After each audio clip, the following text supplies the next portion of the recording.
Hi guys, ඉතින් ඔන්න ඔයාලට අදත් අලුත් වීඩියෝයක් අරන් ආවා. අද අරන් ආවේ අපි FB account එක followsලා හදාගන්නේ කොහොමද කියලා. ඉතින් ඔයාලට පේනවා ඇති මගේ FB account එකේ followsලා 8795ක් ඉන්නවා. ඉතින් ගොඩක් දෙනෙක් දන්නේ නැහැ කොහොමද මේ Facebook account එක followsලා හදන්නේ කියලා. ඉතින් අද මම වීඩියෝ කරන් ආවේ කොහොමද අපි Facebook account එක followsලා හදන්නේ කියලා.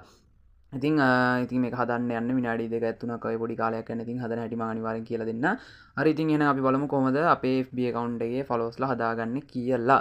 ඉස්සෙල්ලාම ඔයාලා මෙන්න මේ උඩ තියෙන ඉරි තුන ක්ලික් කරලා ඔයාලා යන්න setting වලට ඉස්සෙල්ලාම setting වලට ගියලා මෙන්න මේ විදිහට setting වලට යන්න. setting වලට ගිහලා ඔයාලා මේකේ පල්ලෙහාට ගියපුවම ඔයාලට බලා ගන්න පුළුවන් මෙන්න මෙතන තියෙනවා follows and public content කියලා. content කියලා තියෙනවා මෙතන. ඔයාලා ඒකට යන්න ඉස්සෙල්ලාම ඒකට ගිහිල්ලා ඉවරලා ඔයාලට කරන්න තියෙන්නේ මෙතන උඩම තියෙනවා public කියලා එක public දාන්න. හරිද? ඊට පස්සේ යට තියෙනවා who can see you follows on your timeline කියලා. ඉතින් ඒකත් public දාලා ඉවරලා යට තියෙනවා public post and comment කියලා. ඒකත් public දාලා profile information public දාන්න. අනිත් යට ඒවා ඒ යට දෙක එහෙමම තියන්න.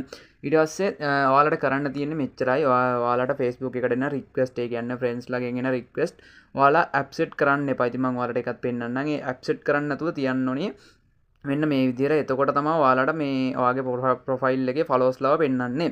ඉතින් මෙන්න මේ විදිහට ඔයාලට එන request ඔයා ගන්න නැතුව මෙහෙම තියලා තියන්න. එතකොට තමයි ඔයාලගේ FB account එකේ මෙන්න මේ විදිහට followers ලා බලා ගන්න පුළුවන් වෙන්නේ. ඉතින් ඔන්න ඕක අනිවාර්යෙන් ඔය followers ලා හදා ගන්න දන්නේ නැති කට්ටිය අනිවාර්යෙන් හදන්න. ඉතින් අපි බලමු තවත් ඉස්සරහදී මේ වගේම ඔයාලට වැදගත් වෙන වීඩියෝ එකකින් අපි සෙට් වෙමු. ඉතින් අනිවාර්යෙන් channel එක subscribe කරලා නැති කට්ටිය channel එක subscribe පාරකුත් දාලා යන්න. ඒ වගේම share පාරකුත් දාලා යන්න. ඉස්සරහදී තවත් මලුත්තර වීඩියෝ එකකින් සෙට් වෙමු.